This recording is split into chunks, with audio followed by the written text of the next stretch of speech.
Welcome back to What Do They Know podcast. This week, the guys discuss all of the headlines from week 2, including Joe Burrow's injury and Brandon Aubrey's performance against the Giants. But hey, what do they know?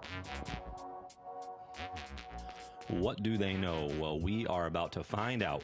Welcome back to the What Do They Know podcast, week 2. Nick and Jeff back with you as always. Sir, how are you?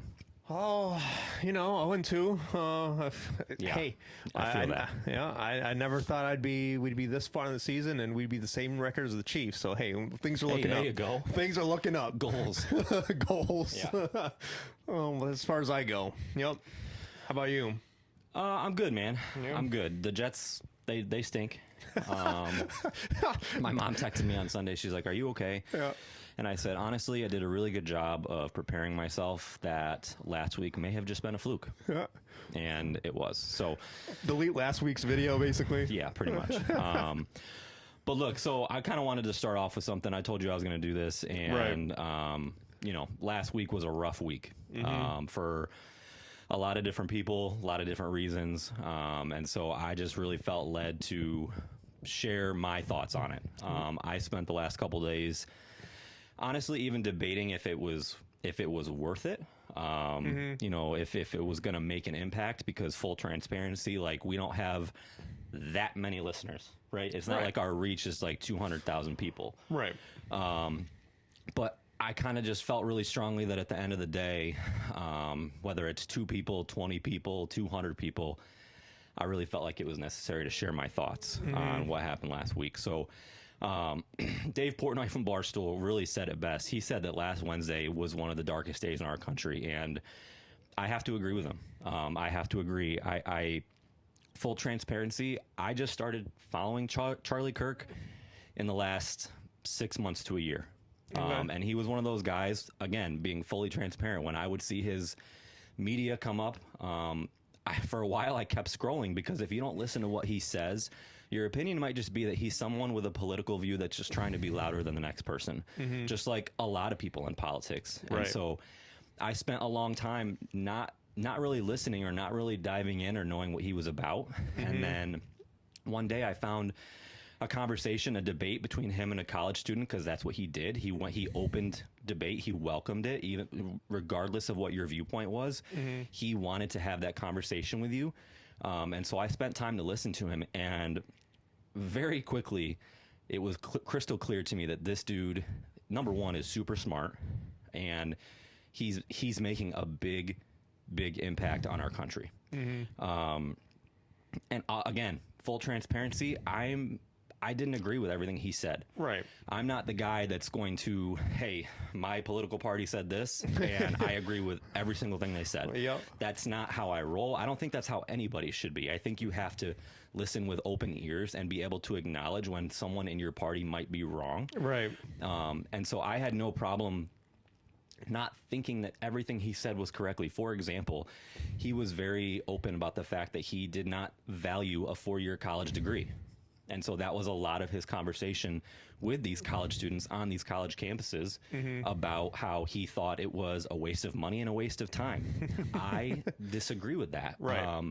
Me personally, I have a 4-year degree, and I can say pretty confidently that I would not be in the financial situation that I am now, or quite honestly, even able to afford this home without the degree that I have that, eventually got me the job that I have now. Yeah. So again, I didn't agree with that part of him, but I think that that's more of a subjective opinion type conversation, where a lot of the other stuff he said was biblical, right? You can't really argue what is read in the Bible. You might be able to argue how it's interpreted, but that was really the big thing for me. Everything else, I could not have agreed with him with almost everything that he said. But here's the great part. If I didn't agree with him, or you didn't agree with him, or you don't agree with me, keep scrolling. Right. You know what I mean? Keep scrolling. You don't have to kill somebody. Like, Yeah. That's the part that I just can't wrap my mind around. And this is hitting everybody. I keep reading that, like, why is this making such an impact on me when I did not know this person? And I think it's because at the end of the day, he literally was sharing his opinion. It just happened to be on something that is always controversial, right? The government and faith. And he was murdered for it. And I just can't get on board with that. When did we get so sensitive that we started killing people because we disagreed with them and didn't want to hear what they had to say? I still, to this day, I put a post out last week saying I can't wrap my mind around it. I'm still there. I can't make sense of it. The one thing I'll say is I was completely enamored and proud, amazed, whatever adjective you want to use, of his love for Jesus and his love for our country. Above all else, you can say a lot of things about him, but you can't say that he didn't love Jesus. He didn't love our country. And there's a clip going around, a lot of clips going around of him, which is amazing. But at the end of one of his interviews, they asked him, how do you want to be remembered? And without hesitation, he didn't pause. He didn't hem and haw. He didn't wonder what words. He said, I want to be remembered for my courage and my faith. Not, I want to be remembered for a good husband. I want to be remembered as a good father. Those are great answers, right? And a lot of people probably would say that, and I'm sure he would say that eventually. But first on his list was being his courage and faith. Right. And I could not have more respect for him. Right. His company called Turning Point. I don't think it's a coincidence that I truly believe that Wednesday was a turning point in our country. Yeah. It was a turning point for me personally. Like, I've seen a lot of people, like I said, questioning, like, why did it have that impact on me? And I don't have that answer. But I have a fire inside of me that I have never had. And part of me is like ashamed that it had to get to this point.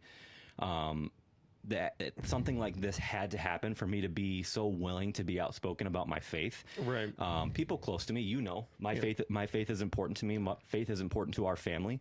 But I never really felt the need to express it or vocalize it. And dude, right now I'm ready to shout it from the freaking rooftops. Like, I love Jesus, I love our country, and I stand with Charlie Kirk. And again, I'm sad that it took an event like this for it to happen.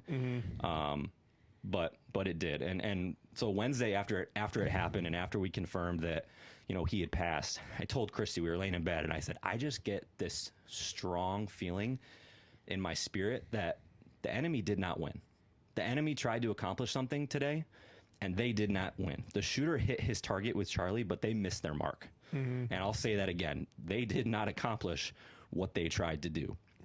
Your goal was to silence this man, but instead you created a revival in this country that I have never seen as long as I've been alive. His Instagram followers went from 7 million to 12 million in less than a week. Since Wednesday, his company Turning Point has had 30,000 new applications for charters across the country. You're seeing all over social media people who are admitted either agnostic or atheist or haven't been to church in years were in church on Sunday. And so, Romans 8:28, which I actually happen to have tattooed on my arm, it says God works all things for good for those who are called according to his purpose.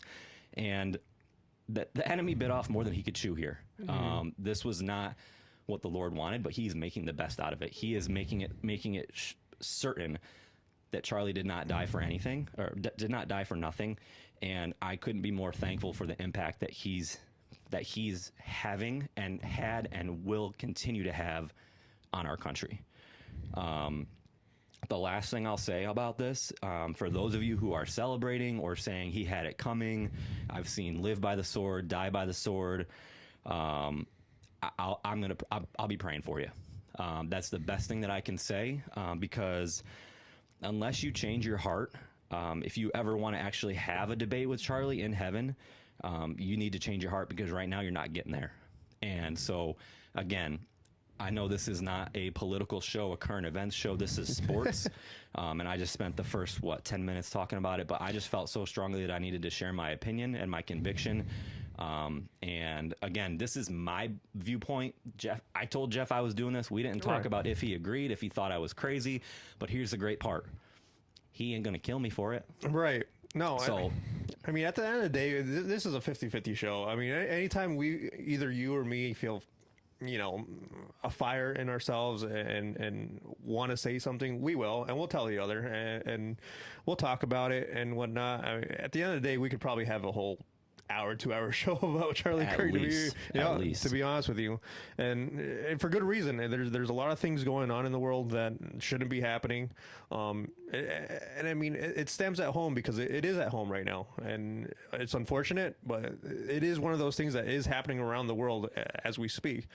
So for me, unlike Nick, I didn't know Charlie Kirk before this whole thing happened, so I was not in tune with his debates, his viewpoints, and all that. So all of it was new to me. But just at a glance, I mean, I'll just be truthful. Some of the things that he said weren't up to my spectrum, but of course that's just headliners. I'm not one to go deep dive and create an opinion out of it, because frankly it's one of those things where there's so much happening in the world, so much negativity.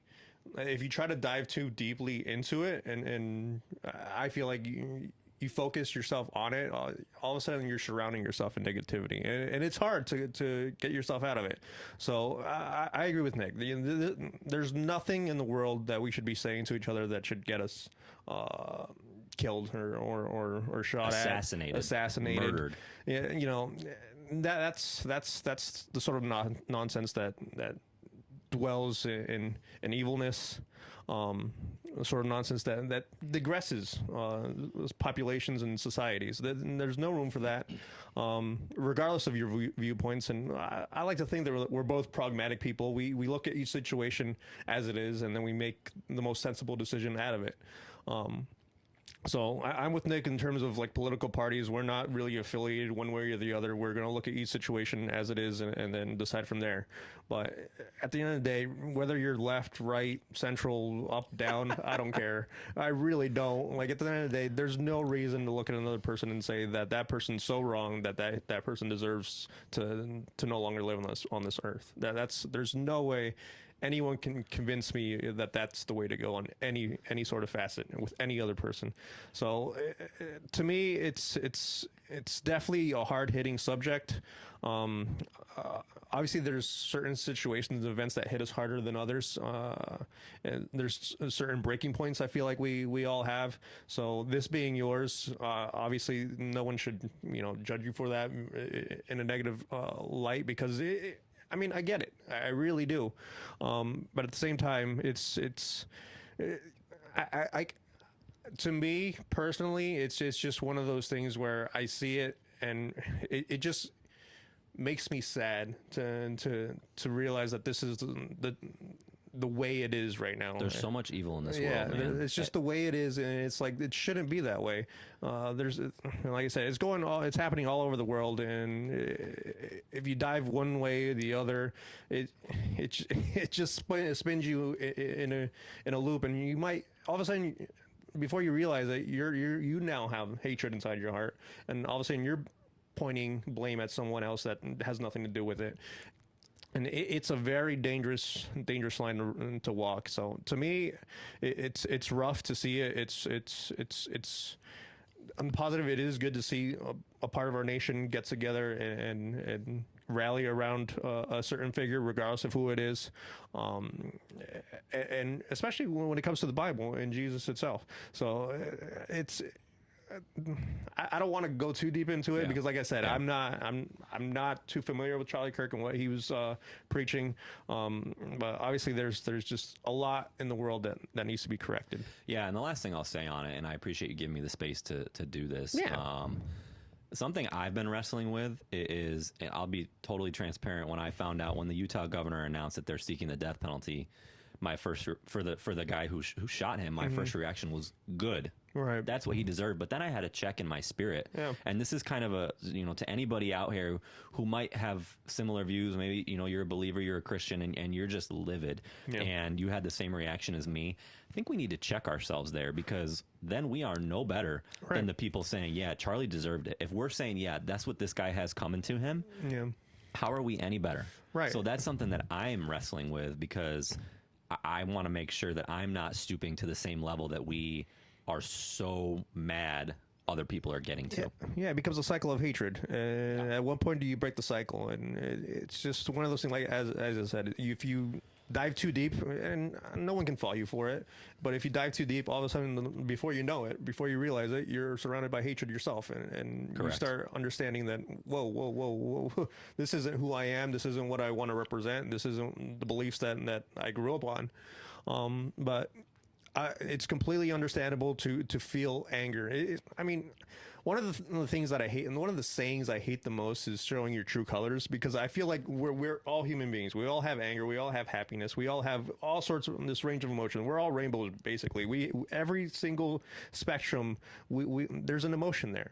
And whenever hatred comes out and someone says you're showing your true colors, there's no bigger or disgusting sort of saying for me, because it's like you're just looking for faults in a person.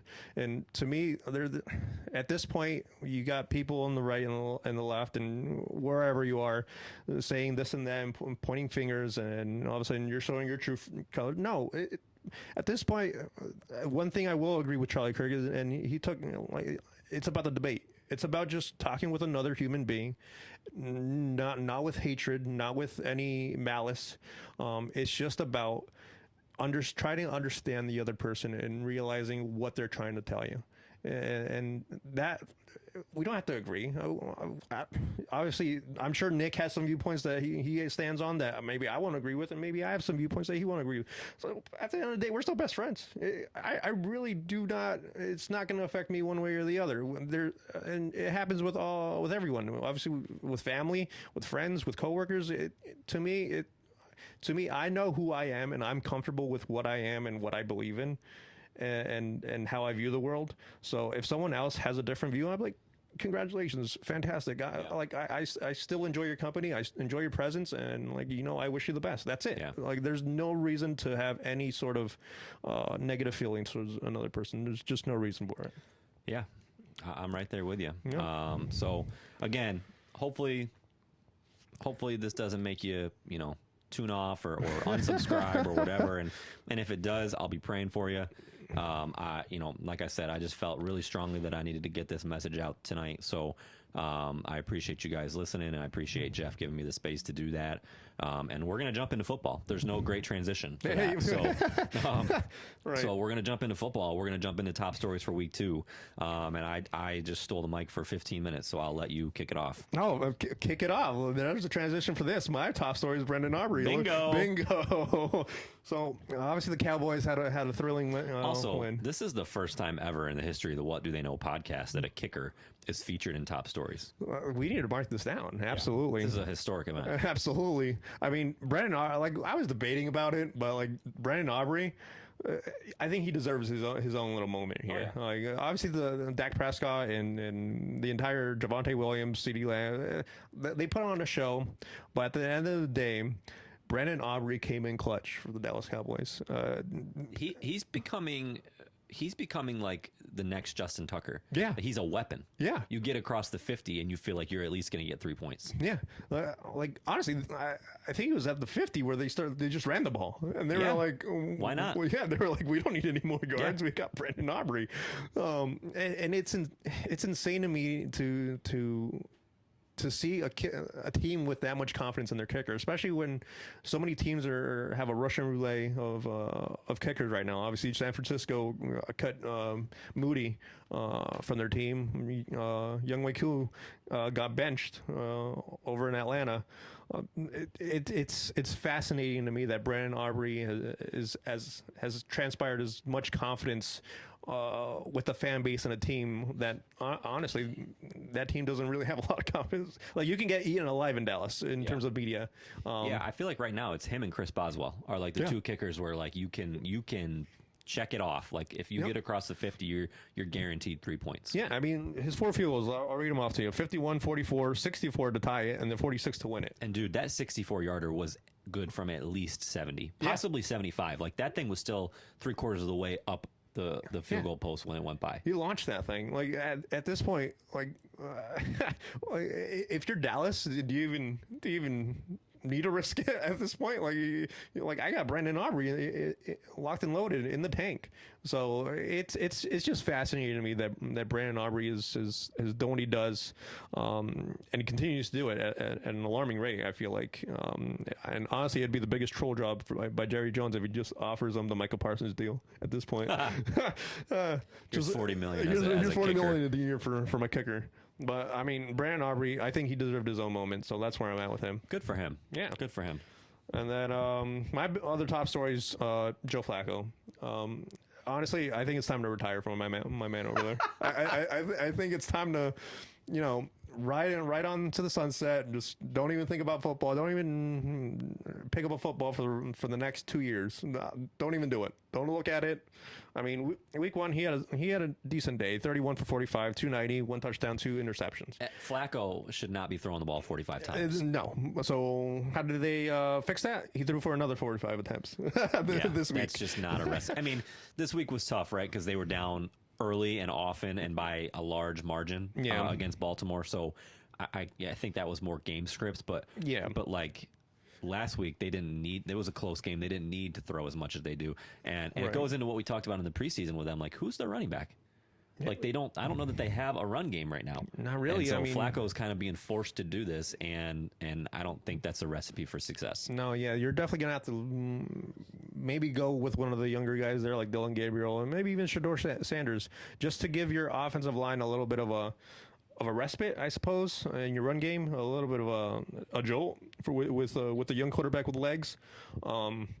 Because Joe Flacco, I mean, he had 1 interception and 1 fumble loss this week, so that's four turnovers over the course of the first 2 weeks. That's not a recipe for success, especially for a Cleveland Browns team that's not really flourishing with talent at this moment in time. But I mean, Joe Flacco, that's my other top story. I just feel like it's time, my man. It's time. Yeah, I mean, he's had a great run. He's played for freaking every team in the league, it seems like. And I mean, he can still sling it to his credit, but I just don't think he's going to cut it this year in Baltimore. I mean, everybody kind of knew what it was. It's a stopgap. It is what it is, but yeah. No, I get developing your Dylan Gabriel and Shador Sanders, but I mean, you had 5 QBs to start the preseason. You're telling me you couldn't at least have someone else in the keep Kenny Pickett or someone to back up Flacco in the meantime? I don't know. I'm just not thrilled with Joe Flacco being there. Yeah, I don't think Cleveland Brown fans are thrilled with him either. So my first top story is Joe Burrow. Yeah. And I'm super disappointed on this one because if you guys listen to our preseason show, I said it with my chest that Burrow was going to be MVP and the Bengals were going to win the division and be the 2 seed. And the news dropped this morning that he officially... Also, I don't fully even know what turf toe is, but it's got to be the worst injury in the world because if you get turf toe as a football player, you're out months. And Burrow... his is so bad apparently that he needs surgery. So he's going to be out a minimum. They made sure to emphasize minimum of 3 months. So that's, what is that, December? October, November, December. Yeah. Yep. So that's dang near the whole season. Yeah. So that's brutal for the Bengals. Obviously, thankfully for them, I think they have one of the better backups in the league with Jake Browning. He came in yesterday and had a phenomenal game, led them to the win against Jacksonville. They're 2-0, so that's positive. But as a Bengals fan, as Joe Burrow, as somebody high up in that organization, you got to be just absolutely deflated that this has happened again. And quite honestly, it opens up the conversation of, like, is he just injury prone? I saw Dan Orlovsky from ESPN put out a tweet today that says this starting to feel very similar to Andrew Luck. And we talked about Andrew Luck in the preseason where he was an amazing talent and they never surrounded him with an offensive line. I mean, Bengals, what are you doing? I saw the funniest meme yesterday. Made me burst out laughing that basically said there's 100 million obese men in America and you can't find 5 to block for Joe Burrow. I saw that too. Dude, that made me laugh so hard because it's true. Yeah. Like, they cannot build an offensive line for this guy. Yeah. No, I mean, this is the sort of stuff that happens when you pay your skill players instead of building in the trenches.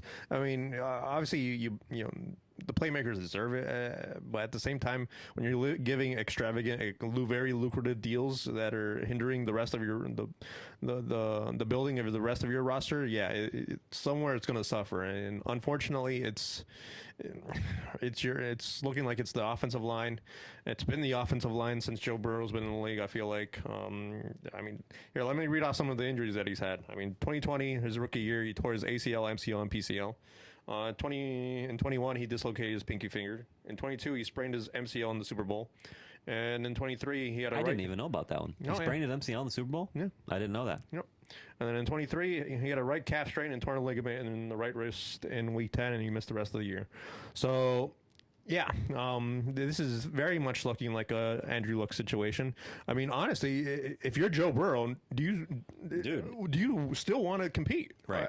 Honestly, with so much rehab. Yeah, it's tough because we talked he did this to himself with demanding that his guys got paid. Yeah, we talked about this. Yes, and Andrew Luck surprisingly only played for 6 years. This is year 6 of Joe Burrow. So I don't know where Joe Burrow stands in terms of rehab and the mental toll that it takes on a human being. But he's already imagine doing it as much as he has. No, I can't. I can't either. No, he's won comeback player twice. If he comes back next year, he might win it the third time.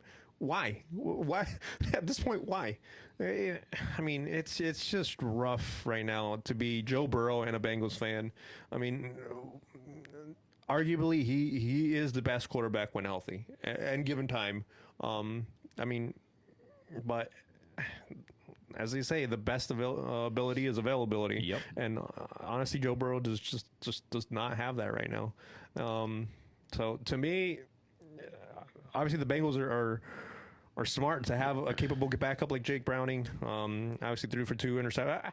That dude slings it. Let me just say, he does. Let me just say something. That really dude is not shy about slinging that football. No, he's confident. Yeah, absolutely. Way to go, Jake Browning. I like Jake, even though with the turnovers, give me a quarterback that is not afraid. Yep. And Jake Browning is it. But Joe Burrow, I feel like he has a lot to think about.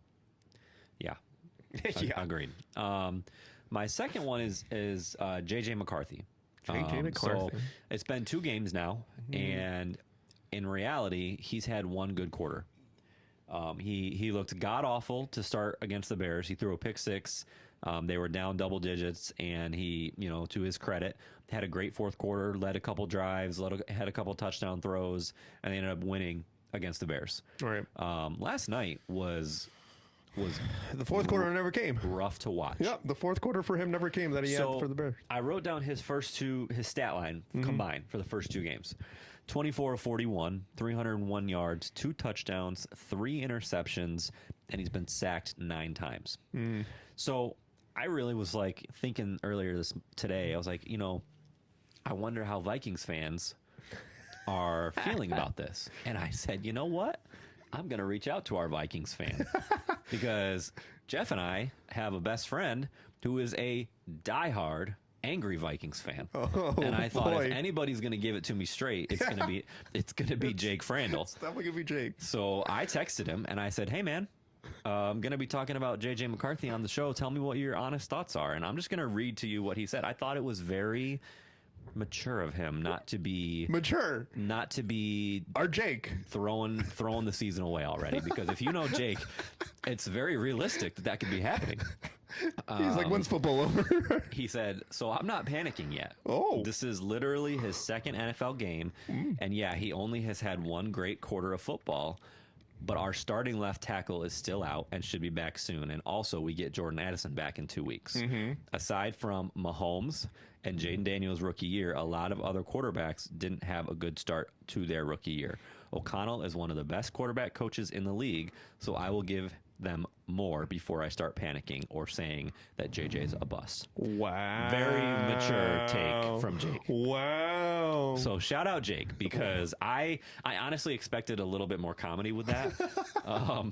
What is this the entertainment value is quite not where I wanted it there, buddy, but I thought it was a very smart take to not be panicking yet, because I think it could be very easy for Vikings fans to say, what did we do? Yeah, well, where's Sam Darnold at is what I feel like a lot of Vikings fans are saying right now. Correct. Like, where is Sam Darnold? Well, he's in Seattle. And to make matters worse, and I had reached out to Jake before the injury news came out, but they dropped today that he's gonna miss at least this next week with an ankle injury. So there's less snaps that he's gonna get, less reps, and so I don't know, man. He's another one who missed all last year with a knee injury, and now he's got the ankle. And good on Jake not to be panicking yet, but I think it also could be very realistic that most Vikings fans are. Break the news to him that he's out next week. Let's see if we get a different response. Hey, Jake, did you know? Did you know that your quarterback's out next week, buddy? If you're listening to this, oh, that'd be hilarious. Carson Wentz will be the backup. So is that where he went? It's going to be Carson Wentz versus Jake Browning this week. Oh, sign me right up. Yeah. Oh, boy. So, a lot of injury quarterback news. Fields is in concussion protocol. McCarthy, Burrow, who else? Jaden Daniels. There's been a lot of injuries so far. But all right, so those are my two stories. We are going to jump into overreactions. Okay. So I have one, and then I have a little game to play with you. Oh, no. So my overreaction is that Daniel Jones playing the way that he is really exposes how much of a horrible coach Brian Daboll is. So I don't think that's an overreaction at all, to be honest. We'll see, right? Time will tell. Right. This could be just, two amazing games from Jones, and maybe he'll come back to reality looking like the guy that we Danny Dimes from not Indiana Jones. Danny Dimes from the Giants. But right. Dude, right now, how do you look at his performance with the Giants and not criticize Daboll for what he wasn't able to accomplish with him? Because the Colts look dang good. Yeah. I think they're the only team to not punt in their first two games. And they didn't beat a slouch this week. You can say what you want about their game one against Miami. Yeah. But they beat who people think are the best defense in the NFL with the Denver Broncos. Yeah, and that's -5 fantasy points, by the way. Clock it. Yeah, no, that's the main reason why I think it's not an overreaction, is because it was against the Broncos defense, and you know how high I am with the Broncos defense. I think that's definitely a top 3 defense in the NFL, at least in talent wise. I mean, I don't know what's going on right now with Denver, but obviously on the defensive side for Indianapolis, I feel like they've been doing a tremendous job as well. I mean, they held Cortland Sutton to a catch and 6 yards, and they held Tyreek Hill to 4 catches and 40 yards last week. I mean, I'm starting to give props to whoever's covering them. Is it Xavier Howard over there that's tracking them down, or is it a team effort? I'll be honest, I haven't kept track with the Colts' defense that in depth. But I mean, if it's someone shadowing number 1 receivers out there, I mean, they're doing a really good job in shutting them down. So to me, the Colts themselves are looking mighty shiny right now, and Daniel Jones itself is leading that shininess. So he's looking like the real deal right now. He's looking like last year's Sam Darnold, and I can't remember who it was 2 years ago that we already mentioned, but Baker Mayfield, Geno Smith. Yep. Yeah. The list goes on. Yeah. Just change of scenery, and change of scheme, change of personnel. I mean, he's change of coordinator, change of head coach, everything. I mean, you can't say this is the running back. I mean, Jonathan Taylor and Saquon Barkley are both pretty good running backs. But I honestly, I think it comes down to offensive line. To be honest with you, I feel like Daniel Jones. I feel like anytime I would look at a highlight from the New York Giants when Daniel Jones was there, I feel like he was scrambling for his life, and he always run it. Yeah, and I feel like now that he's in India, I feel like he's throwing these passes in the pocket. Like, it's not like he's being thrown out of his comfort zone anymore. So Daniel Jones, I'm buying in. I'm buying in this year for Daniel Jones. We'll see. Yep. All right, I'll let you go with yours until we get to my my little game. Oh boy. So I know he hasn't necessarily taken off yet, but Cam Scatterbo, offensive rookie of the year. Obviously, there's forks up. Obviously, we have Cam Ward, Austin Genty. I mean, the list goes on. Travis Hunter. The list can go on and on, but I feel like Cam's got. It's been 2 weeks, and he has had 2 impressive runs or catch and runs. He won Angry Run. Yeah. From the NFL Network for week 1. Yeah, it was. It was on a catch, I believe. Yeah. So, and this week, did he get that touchdown? I think he got did. that touchdown on that The very next aggressive play. run. Yeah. Yeah. So this is going to go one of 2 ways. And I hope it does not go the injury route because he is laying his body out there. Yeah. It creates for exciting football. For Cam Scatterbo and that Giants offense. And I mean, Tyrone Tracy Jr. just has not taken a stranglehold on that position either, on running back. So I feel like Cam Scatterbo, as long as he runs the way he's running, I feel like there's a lot more touches in the future for that guy. Yeah, so I think Tracy kind of contributed to that a little bit because he was in the doghouse this week, whether they want to admit it or not. After week 1, he was criticizing Daboll's play calling and basically saying, like, he was vocal. I guess there was a situation where they were at the 1 yard line and multiple times they never ran the ball against the Commanders in week 1, and he this week said that, like, yeah, obviously, you know, we all thought that we should be running the ball from the 1 yard line. So he criticized Daboll, and then I think he only had 2 carries this week. Yeah. So, I mean, Daboll's clearly pissed at him. and Scatterbo had 12 carries, 45 yards, and a touchdown. So, yeah, I would love to see him take over that starting job. You know, I'm biased. I'm a huge Cam Scatterbo fan. Yeah. And I think he's a beast. But to your point, that dude's upper body, his neck, like the way that he levels people. Yeah. He's got to be taking a big ice bath or something every single week. Yeah, but I don't think that's an overreaction, and I love that. You love it. I love it. Look at that. Forks up. Forks up. Yeah, my second overreaction was Indy too. So we lined up. Same brain. All right. We lined up perfectly on that one. Perfect. Yep. All right. So, contender or pretender? So this is an overreaction because it's only week 2. Week 2. Yeah. So I'm going to give you the list of 2-0 teams, and I want you to tell me who's a pretender, and then we'll go through the list of 0-2 teams, and we'll debate who we think could still make the playoffs. Okay? Okay. So, for your list of undefeated teams, we have the Bills, we have the Bengals, we have the Colts, we have the Eagles, the Packers, the Niners, the Rams, and the Cardinals. All 2-0. Do you have a team there where right away you say, I'm not buying the fact that they're a legit contender?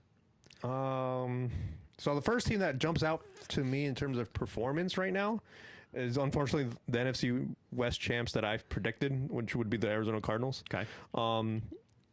Right now, you've played 2 of probably the worst teams in the NFL in Carolina and New Orleans.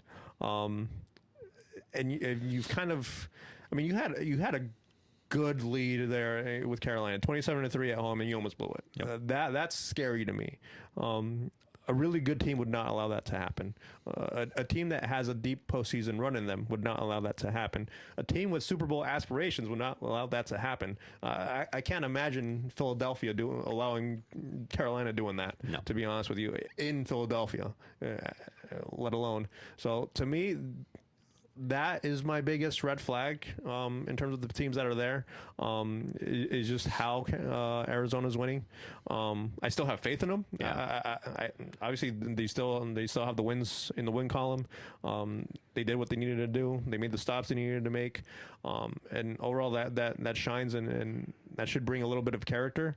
And I just hope the Arizona Cardinals locker room understands that they are putting themselves in situations that they shouldn't be in, and maybe they'll lock it down. And Kyler Murray, I mean, he should not be throwing passes 10 yards down the field where he's being knocked down and just a prayer heave type of thing. He knows better than that, and especially when you're on your opponent's 10-15 yard line. No, don't do that, Kyler. Do not do that. And to me, out of the rest of the teams, obviously Bengals, Joe Burrow's status is definitely the biggest red flag there. Who else do you have on there?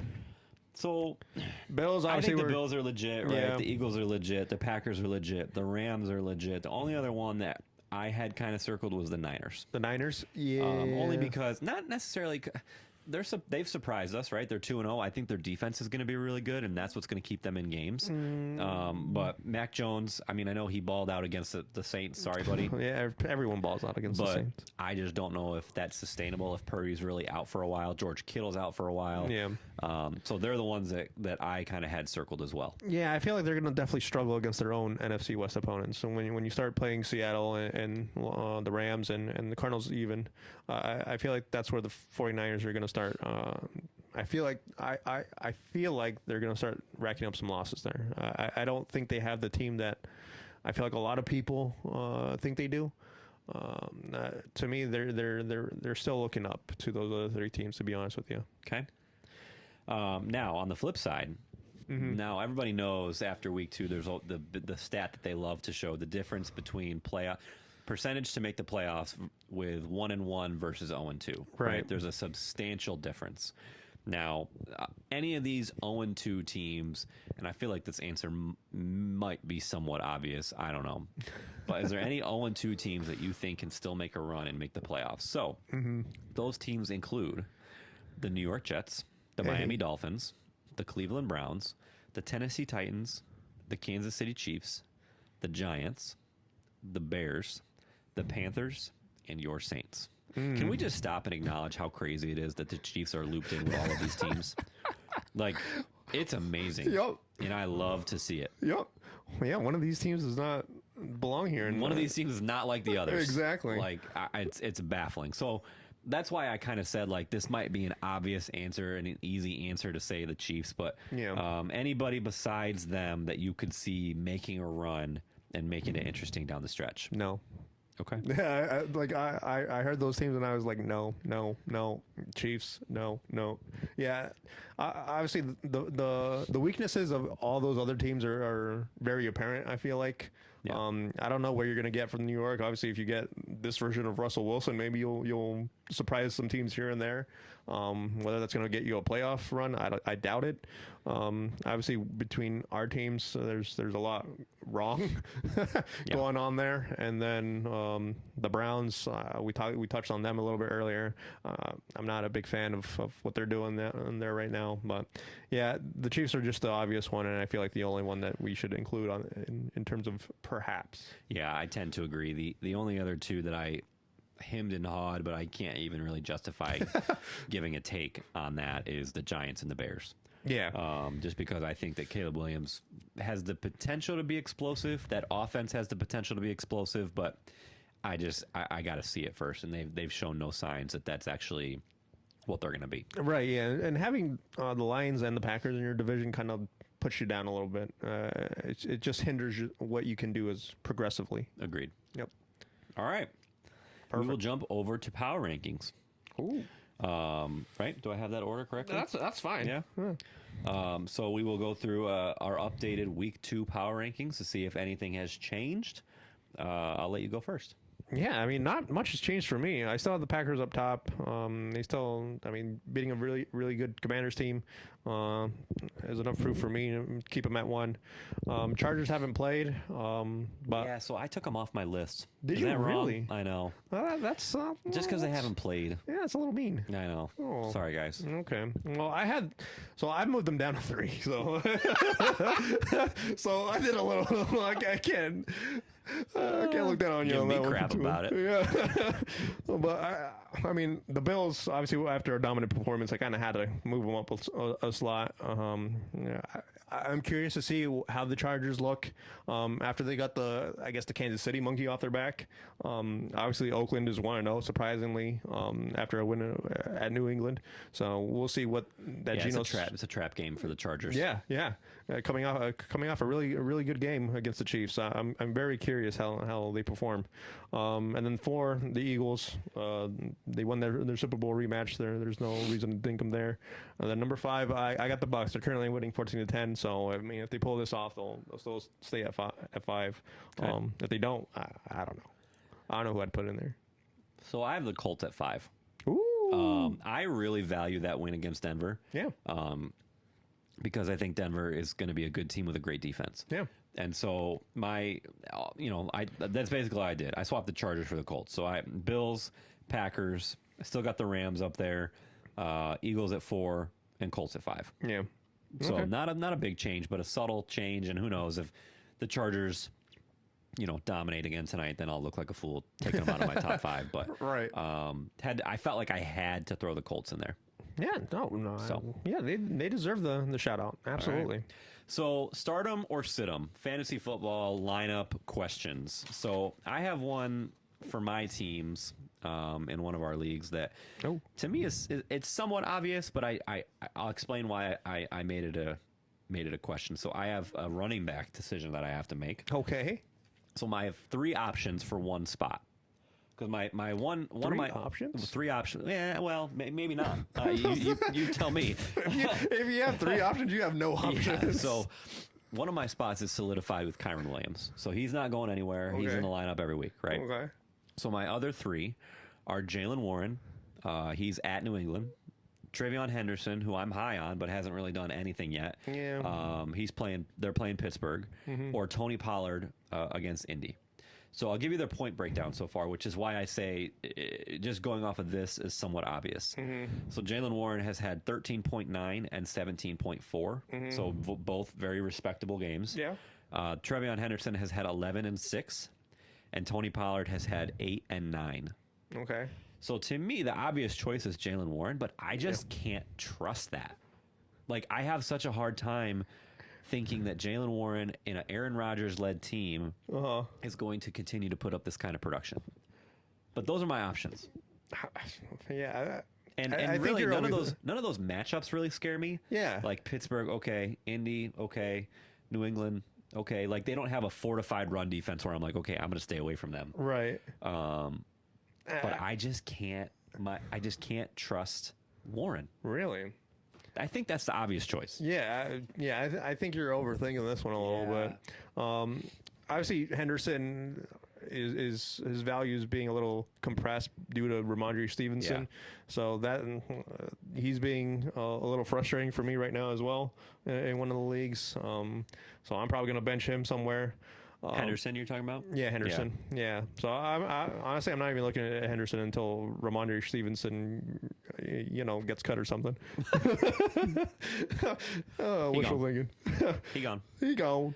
And then in terms of Tony Pollard, I'm still having a little bit of trouble trying to digest the Tennessee Titans offense. Agreed. I feel like. Agreed. I'm not exactly sure where the direction is going on that. Obviously, you want to develop your rookie franchise quarterback. But does that come at the expense of your running game? Does that come at the expense of trying to put progressive drives and just trying to put them in some sort of spots to get them going in some sort of fashion? I'm just not there with Tennessee's team as a whole, to be honest with you. Okay. And Jalen Warren, obviously, Aaron Rodgers. The thing with Aaron Rodgers is I think does he do a lot of checkdowns? I feel like he does. Yeah. And that's where I'm at with he's Jalen not Warren. mobile, so he kind of has to. Yeah, exactly. So that's my line of thinking. And I think when we did our preseason dive into the AFC North, we were talking about how Jalen Warren didn't have necessarily the definition of a 3-down back and was more of like a pass catching running back. So I feel like this kind of lines up for him. Ideally. Yeah. So honestly, as an RB2, I'd definitely go with Jalen Warren. Okay. Absolutely. All right. Well, that's probably who it'll be. Unfortunately. I'll begrudgingly move him into the starting role. Perfect. What do you got? So, instead of for me, because for me, I'm 1-1. At this point, I've come to the fact that anything I do is just going to lead to neutral. Mediocrity. I'm just mediocre at this point. So I just wanted to touch base with who the quarterback options are after Joe Burrow. Obviously, he was probably one of the top 3-4 quarterbacks taken, probably behind Lamar Jackson and Josh Allen. He was right up there. So I was looking at potential, free agent quarterbacks. Daniel Jones, obviously, we talked about highly. Dak might be available. Dak. I mean, Daniel Jones, 21% rostered. Russell Wilson, who just threw for 450 yards, 3% rostered. Yeah. So, to me, I was just wondering, where would you lean? Would you trade for a quarterback? Would you pick one of these quarterbacks up? So I guess it depends on who you're. Hopefully, you drafted a backup quarterback, right? So who's your backup? So for me, I got Bo Nix in one league. So Bo Nix had a decent game this past week. I'm not on the bandwagon of Bo I was Nix a big Bo Nix guy. Yeah, I'm not there But week yet. one, he kind of let me down on that one. Big one. Yep. Laid a big egg. Yeah, so I'm a little hesitant with the Bo Nix thing. Pick up someone, stash Burrow in the IL for a little bit. Yeah, I think you're. By the time he comes back, playoffs are you're gonna be in the playoffs. Yeah. Either that or you will have missed the playoffs. So I think you're better off just dropping him. I think it depends on who your backup is, right? I have him in one league, and thankfully I was able to draft Jordan Love as my backup. So I feel pretty confident just throwing him in there. Right. I'm not really going to try and make a trade. If you don't feel good about your backup, you got to do something. Right. I mean, you could, I guess, try and plug and play with Jake Browning. You guarantee he's available. Yep. That's he didn't look horrible. I mean, he had the turnovers. But I think he's going to be a gunslinger where he might throw 2 picks, but he might have 3 touchdowns and 300 yards. Right. Yeah. I mean, I think it's, kind of got to pick your poison with Browning. But like I said, I looked earlier, Dak was available.